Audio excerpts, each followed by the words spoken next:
여러분, 성령 충만하십니까? 아멘. 네, 그렇죠.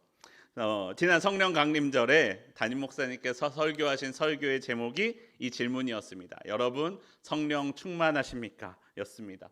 여러분, 성령 충만하여 살고 계시지요? 아멘. 네. 우리 계속해서 수요 예배 시간에 사도행전 말씀 함께 보아오고 있습니다. 지난주까지는 예수님께서 우리에게 성령 보내주실 것을 약속하신 것과 그것을 기다리며 함께 새로운 제자로서 마띠아를 뽑았던 일까지 보았습니다. 그 모든 것은 성령으로 된 일이었다라고 말씀합니다. 그런데 오늘 더욱 특별한 일이 일어났습니다. 예수님의 제자들이 성령으로 충만하게 되었다라고 말씀합니다. 예수님께서 하늘로 가심을 본 예수님의 제자들은 예수님이 다시 오실 것을 기다렸습니다. 여러분, 그런데 예수님의 제자들이 어떤 사람이었는지 아십니까? 예수님의 제자들은요, 예수님을 버렸고 예수님을 부인했던 사람들이었습니다. 예루살렘에서 도망해서 갈릴리까지 갔던 사람들이었습니다. 그리고 그들의 그 모습은 부활하신 예수님을 만난 이후에도 사실 크게 달라지지 않았습니다. 예수님을 의심했고요, 세상을 두려워하였습니다. 다락방에 모여서 숨어서 기도하고 있었습니다. 그런데 오늘 이 시간, 이 사건, 성령으로 충만하게 된 이후의 제자들은요, 전혀 다른 사람이 되었습니다. 사람들 앞에 나아가 하나님의 말씀을 전했고요, 예수님을 믿지 않는 사람들에게 예수님을 전했습니다. 로마는 온갖 갖은 박해로 이 제자들을 막고자 하였지만 그들은 멈추지 않았습니다. 모든 사람에게 복음을 전하고자 하였습니다. 땅 끝까지 이르러 내 증인이 되라 말씀하신 예수님의 말씀은 이전의 제자들의 모습을 봤을 때 도저히 가망이 없는, 이루어질 수 없는 일인 것 같은 불가능한 일처럼 보였는데, 성령 충만함을 받은 제자들은 그 말씀을 이루었다라는 것을 우리는 기억해야 됩니다. 여러분, 성령 충만함이란 무엇입니까? 성령 충만함이란 성령님이 내 삶을 주도하시는 것입니다. 내가 성령께 완전히 붙들리는 것입니다. 이 입이 내 입이지만 내 말을 하는 것이 아니라 성령께서 말하게 하시는 것을 말하는 것입니다. 이 발이 내 발이지만 내가 가고자 하는 곳을 가는 게 아니라 성령님이 인도하시는 곳으로 가는 것, 그것이 성령 충만함입니다. 내 삶의 주도권이 나에게 없고 오직 성령께 있는 것, 성령님이 나를 주도하시는 것, 그것이 성령 충만함입니다. 내 삶을 내가 주도할 때는 내 능력만큼의 일을 하지만 내 삶이 성령님께 완전히 붙들릴 때 우리는 하나님 크기의 일을 할 수 있습니다. 초대교회로부터 오늘날 교회에 이르기까지 교회의 모든 역사는 바로 오늘 이 시간 성령이 충만하게 된 사건으로부터 시작됩니다. 성령과 함께 하였던 초대교회는 그런 위대한 역사를 이룰 수 있었습니다. 예수님의 제자들의 힘과 능력으로 된 것이 아니고요, 제자들이 성령님께 삶의 주도권을 맡겨드렸을 때 위대한 역사가 일어났다라고 말씀합니다. 우리도 초대교회의 제자들처럼 성령 충만함을 받아 하나님의 능력으로 살아가는 삶이 되기를 바랍니다. 우리 모두는요, 성령 충만함을 받아야 합니다. 왜 우리에게 성령의 충만함이 필요할까요? 성령의 충만함을 받아야 하나님의 말씀대로 하나님의 능력으로 살 수 있기 때문입니다. 본문을 보시면요, 제자들이 성령 충만함을 받았었던 그때는 오순절이었습니다. 우연히 오순절날 성령이 오신 게 아니고요, 하나님께서 그날을 계획하셨고 그날이 이르렀고 그날에 주님의 성령이 임하였다라는 것을 우리는 기억해야 됩니다. 우리가 잘 아는 것처럼 예수님은 언제 십자가에 달려 돌아가셨느냐? 6월절 전날, 6월절 식사인 최후의 만찬을 마치신 후에 십자가에 달려 죽으셨습니다. 예수님의 십자가의 죽으심은 6월절 어린 양을 상징합니다. 이스라엘을 애굽으로부터 구원하신 하나님께서 우리를 죄로부터 구원하시기 위하여 예수님을 보내셨고 우리의 죄를 십자가에서 해결해 주셨습니다. 그리고 이스라엘을 애굽으로부터 구원하신 그 하나님께서 이스라엘 백성에게 하나님의 법을 주셨던 것처럼 우리에게도 하나님의 법을 주시고 하나님의 말씀대로 살아가게 하십니다. 이스라엘 백성은 출애굽한 이후에 하나님의 백성으로서 하나님의 법을 받았습니다. 출애굽기 19장 1절을 보면 이렇게 말씀합니다. 이스라엘 자손이 애굽 땅을 떠난 지 3개월이 되던 날 그들이 시내 광야에 이르니라. 이스라엘 사람들이 출애굽했던 때, 유월절을 지키며 출애굽했던 때는 첫째 달 14일이었습니다. 그리고 그 이후로 이스라엘 백성은 셋째 달 되던 때 시내 광야에 도착했습니다. 그리고 그곳에서 하나님의 법, 율법을 받았습니다. 그곳에서 하나님이 임하셔서 이스라엘 백성들에게 율법을 주셨습니다.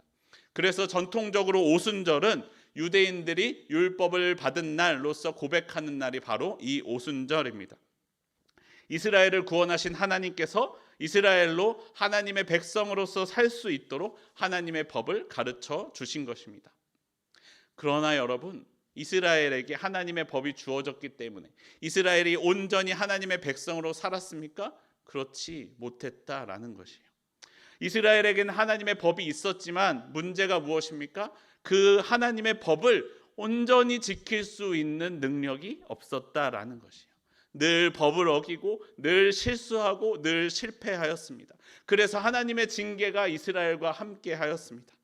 그런데 오늘 이날 오순절날, 예전에는 율법을 받았던 그날, 지키고자 하였지만 지킬 능력이 없었던 그 법을 받았던 그날 하나님의 성령이 충만하게 임하였습니다. 하나님의 법을 알면서도 지킬 능력이 없었던 사람들에게 주님의 성령이 임하였습니다. 이제는 하나님의 뜻대로 하나님의 말씀, 하나님의 법을 지킬 수 있는 능력이 임하게 된 것입니다. 여러분, 하나님의 법을 지키는 것은요, 내 힘만으로 할 수 없습니다. 주님의 성령이 충만하게 임하여야 그 법을 지킬 수 있습니다. 여러분, 성령의 충만함을 받는 것은요, 무당이 신내림을 받는 것처럼 어떤 특정한 사람들에게만 임하는 것이 아닙니다.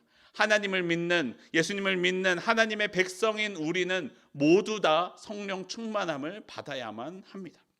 보면 4절을 보시면요, 예수님의 제자들이 다 성령 충만함을 받았다라고 말씀합니다. 다 받았습니다, 여러분. 예수님의 제자들이 모여 기도했을 때 그곳에 성령님이 임하셨습니다. 그리고 모든 제자들이 성령에 붙들렸고 성령을 따라 말하기 시작했다라고 우리에게 말씀합니다. 여러분, 사실요, 이 성령의 역사는요, 이때가 처음이 아니었습니다. 그런데 구약 성경에서 이제까지 일어났던 성령의 역사하심은요, 하나님이 강권하심으로 그 사람의 바람과 상관없이 임했던 적도 있고요, 혹은 선지자나 선지자의 제자들 같이 특별한 사람들에게 특별한 일을 이루기 위해서 성령이 임했던 때가 있기는 합니다. 구약 성경에서 성령은 특별한 때에 특별한 사람들에게 특별히 임하였던 것입니다. 그것으로 하나님께서는 이 땅 가운데 역사하셨습니다. 그런데 예수님은 우리 모두에게 성령을 보내주셨습니다. 성경은 우리에게 말씀합니다. 아버지께 구하는 사람에게는 성령을 주신다고 우리에게 가르쳐 줍니다. 여러분, 우리는요, 성령을 받아야 말씀대로 살 수 있습니다. 성령을 받아야 하나님 자녀로서 살 수 있습니다. 우리 모두 성령을 받아 성령으로 살아 능력의 삶을 살아가는 능력의 그리스도인들이 되기를 소원합니다. 하나님의 성령이 모두에게 임하였습니다. 그런데요, 본문의 3절과 4절을 보시면 주목할 만한 표현이 나옵니다. 사도행전 2장 3절과 4절입니다. 우리 함께 한 목소리를 읽어보겠습니다. 시작. 마치 불의 혀처럼 갈라지는 것들이 그들에게 보여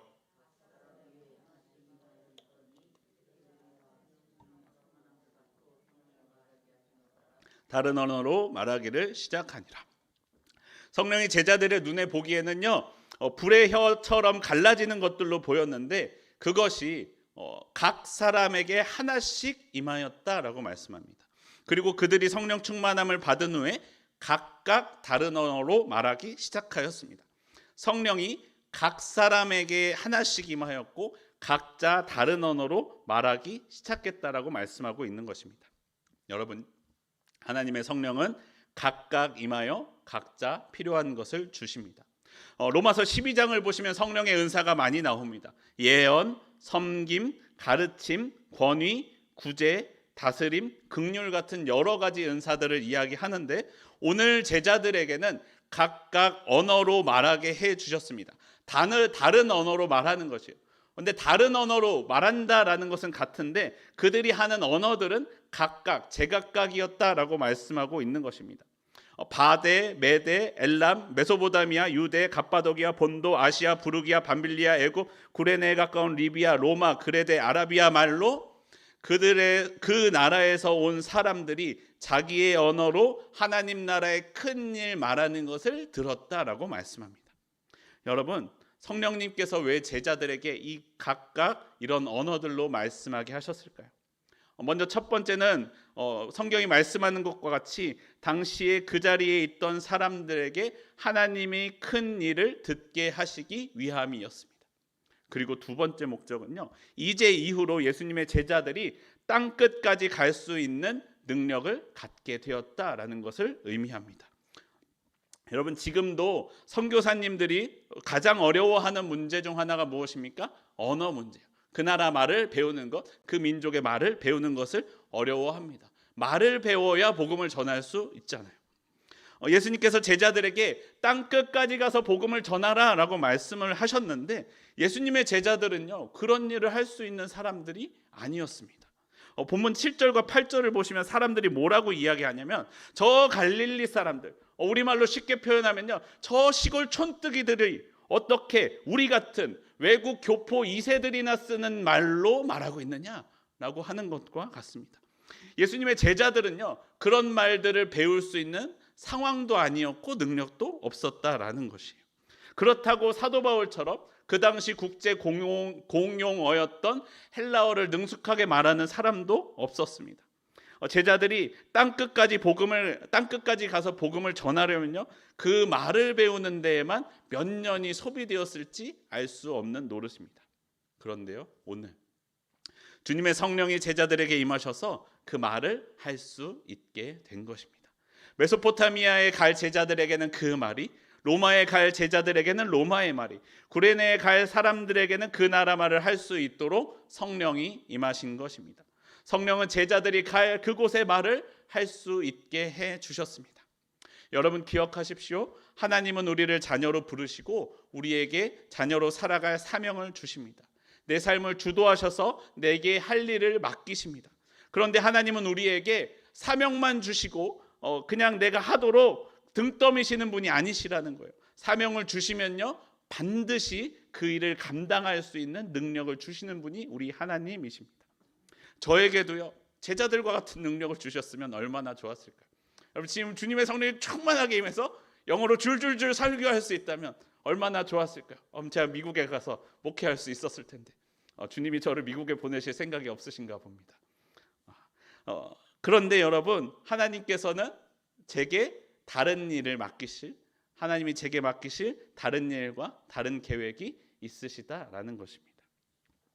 여러분, 저도요, 하나님과 깊이 만난 이후에 나를 향한 하나님의 사명은 무엇일까? 하나님은 나를 어떻게 나와 함께 하고자 하실까 고민하던 때가 있었습니다. 어떤 목회자가 될 것인가 고민하던 때요. 그런데 그때 저를 양육해 주던 저의 목자 선배는 중국 선교의 비전을 품고 있던 사람이었습니다. 그분은 늘 말하기를, 천안문 광장에서 사람들이 모여 그 광장을 꽉 채운 사람들과 함께 하나님을 예배하는 집회를 인도하고 싶다라고 선포하고 다녔어요. 멋있지 않습니까? 천안문 광장에 믿는 그리스도인들이 가득해서 예배하는 모습 생각해 보세요. 얼마나 놀라워요. 그 얘기를 딱 듣는데 저도 감동이 되더라고요. 와, 나도 저런 거 하고 싶다. 그렇게 기도했어요. 그래서 그 선배를 따라서 저도 그렇게 기도했던 것 같아요. 하나님, 저도 그런 집회를 열고 그런 곳에서 예배하고 그런 것을 할 수 있도록 해주세요. 기도하던 때가 있었어요. 그런데 그때쯤에요, 두 가지의 사건이 있었습니다. 어느 날 꿈을 꾸게 되었는데 꿈에서 집에 올라가다가 아파트 보시면 아파트 우편함들 있잖아요. 여러 개 있잖아요. 우리 집 거 말고 다른 집들 것들도 있잖아요. 근데 우리 집 거를 이렇게 보다가 우편함을 이렇게 보는데 우연히 어느 집에 꽂혀 있는 어떤 우편물이 되게 좋아 보였어요. 그래서 그걸 꺼내서 이렇게 보다가 그냥 들고 집으로 올라갔어요. 진짜로 그랬다는 게 아니고 꿈에서. 근데 이게 무슨 꿈일까? 깨어서 안서도 그 꿈이 계속 머리에 남아 있는데, 이게 도대체 무슨 뜻일까 생각했는데 알 수가 없었어요. 근데 또 며칠이 지나서 당시에 제가요, 하나님을 정말로 처음 깊이 만나고 정말로 뜨거웠던 때였어요. 근데 군대를 가기 위해서 학교는 휴학했던 때, 시간이 많잖아요. 그러니까 그때는요, 요즘은 많이들 안 하지만 옛날에는 남의 교회 집회도 이렇게 다 쫓아가고 그랬잖아요. 다른 교회 집회도 같이 가고 그랬어요. 그래서 선배네 교회에서 은사 집회를 한다 그러길래 선배 그럼 저도 같이 갈래요. 그래서 아까 선배랑 다른 선배요. 그 선배랑 같이 가서 이제 그곳에 기도를 하기 위하여 갔습니다. 그래서 열심히 가서 기도를 하는데 예언하시는 분이 예언하기 시작하는 거예요. 근데 이렇게 예언하시다가 갑자기 이렇게 말씀해요. 신학생이 있으면 앞으로 나오세요. 저는 그분과 일면식도 없고 그분은 저를 모르는데 신학생 갑자기 앞으로 나오라고 말씀하시는 거예요. 그래서 저는 선배와 함께 앞으로 나가서 그분 앞에 무릎을 꿇고 앉았습니다. 그리고 그때 우리에게 이렇게 말씀하셨어요. 사람에게는 각자의 사명이 있는 것입니다. 자기 사명을 받아야지 다른 사람의 것을 제 것이라고 하면 안 됩니다. 도대체 저랑 같이 간 선배는 나중에 나와서 도대체 무슨 말씀을 하시는 건지 알 수가 없다라고 이야기했지만 저는 알고 있었어요. 저를 향한 하나님의 말씀이었죠. 그때 이후로요, 다른 사람의 은사나 다른 사람의 사명을 부러워하지 않습니다. 하나님이 제게 주신, 제게 맡기신 사명이 있다는 것을 알기 때문이죠. 사랑하는 성도 여러분, 여러분에게도요, 각자 하나님께서 주신 사명이 있습니다. 여러분에게 주신 하나님의 사명은 무엇입니까?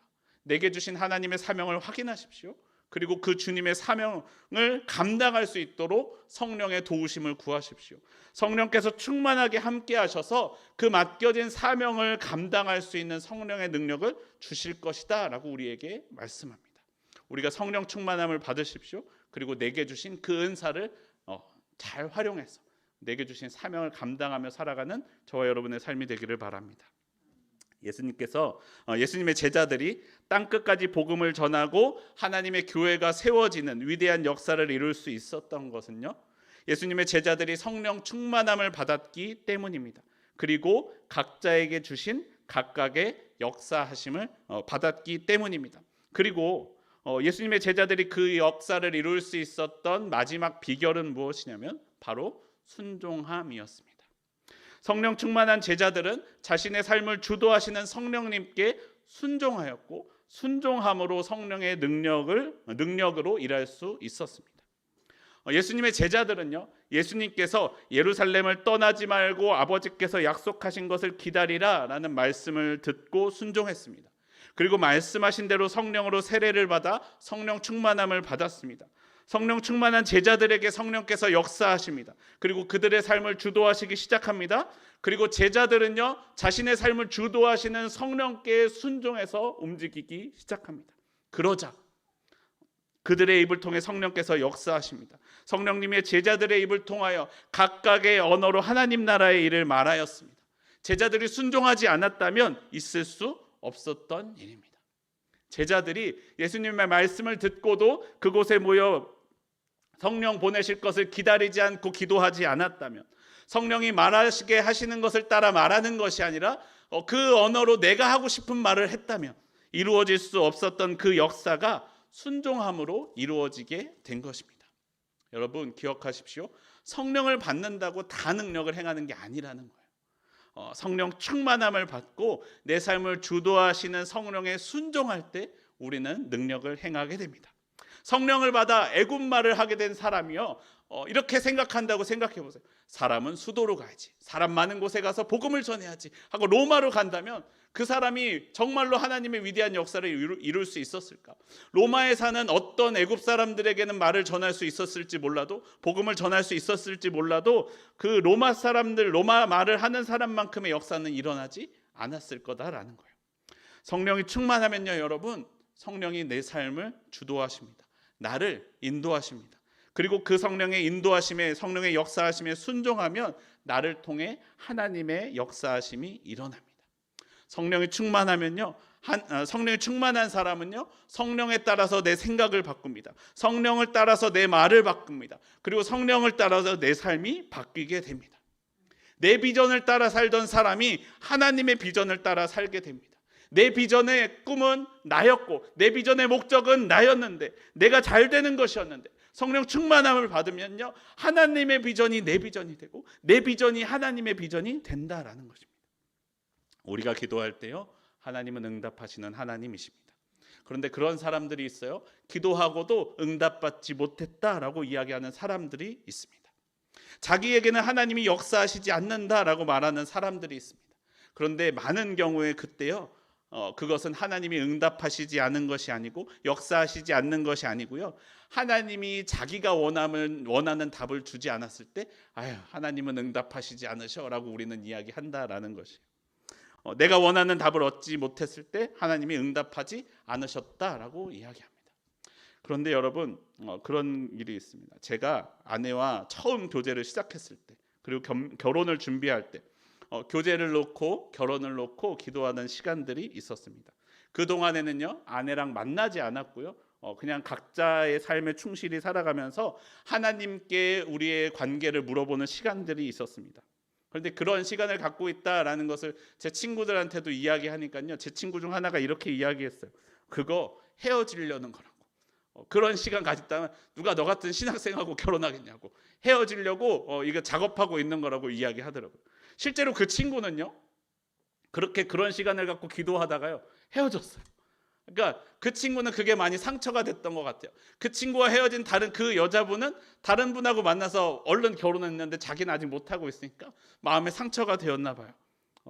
그런데 여러분, 우리가 이 관계를 놓고 하나님께 기도하고 하나님께서 우리에게 응답하시기를, 나에게 응답하시기를 헤어져라라고 말씀하시면 하나님이 내 기도를 듣지 않으신 것입니까? 아니죠. 헤어지라는 응답을 주신 것이죠. 헤어지는 것이 내 삶에 더 좋다는 응답을 주신 것입니다. 내가 원했던 답은 아니지만 하나님이 내게 좋은 응답을 주신 것입니다. 물론 저와 저의 아내는 계속 만나라는 응답을 둘 다 받았고 결혼까지 했지만 말입니다. 여러분, 우리가 하나님께 기도할 때요, 하나님이 내게 주시는 응답이 때로는 내가 원하는 방향이 아닐 수 있습니다. 우리 기도할 때 그렇게 기도하잖아요. 내가 원하는 직장에 취직하게 해주십시오. 내 자녀가 원하는 학교에 진학하게 해주십시오. 내가 하는 사업이 잘 되게 해주십시오. 내가 회사에서 진급하고 잘 되게 해주십시오. 라고 기도하지만 그렇게 되지 않을 때도 있습니다. 하지만 여러분, 우리가 기도했다면 하나님께서 우리의 그 상황을 선하게 인도하실 것이다 라고 말씀합니다. 하나님께서 내가 계획한 길을 막으신다면 하나님은 내게 그보다 더 선한 길, 더 좋은 길을 준비하고 계심을 기억하십시오. 내가 성령 충만하면요, 성령께서 내 삶을 거짓에서 떠나 바르게 인도하십니다. 그런데 문제가 무엇이에요? 그렇다고 내 일이 술술 잘 풀리는 게 아닌 것 같아 보인다는 거예요. 만약에 여러분 교회에 다니는 사람 중에도 그런 사람이 있을 수 있어요. 어떤 사람이 삶이 이럴 수 있어요. 다른 사람에게 뇌물을 받고 그 사람의 뒤를 봐주는 일이나 어떤 사람들처럼 세금을 속여서 내지 않으려고 하는 수를 쓰는 사람들이 교회 가운데 있을 수도 있죠. 그런데 그 사람이 분명하게 제가 말씀드릴 수 있는 것은 그 사람에게 성령이 충만하게 임하면 그러한 거짓된 삶에서 떠나게 하실 것이다 라는 거예요. 그런 거짓된 일이 끊어지도록 말씀하실 거다라는 거예요. 그럼 여러분, 내가 그 말씀에 순종해서 그러한 거짓된 삶을 끊어버리면 내 삶이 승승장구합니까? 그렇지 않을 때도 있다는 거예요.